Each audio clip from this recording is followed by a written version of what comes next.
Alam mo ba na ang paglalagay lang ng yero sa bubong mo ay kulang pa? Oo, tama ang narinig mo. Maraming nag-aakala na sapat na ang yero para protektahan ang bahay nila sa ulan at init.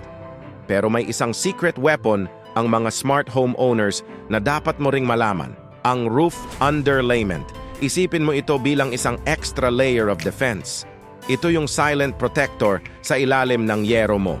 Kapag malakas ang hangin at ulan, may posibilidad pa ring makapasok ang tubig sa maliliit na siwang. Dito papasok ang underlayment. Sinasalo nito ang anumang tagas, pinipigilan ng moisture na makapinsala sa kahoy ng bubong mo at pinapahaba nito ang buhay ng buong roofing system mo. So, sa susunod na magpapagawa ka o magpaparepair ng bubong, huwag kalimutan ang underlayment.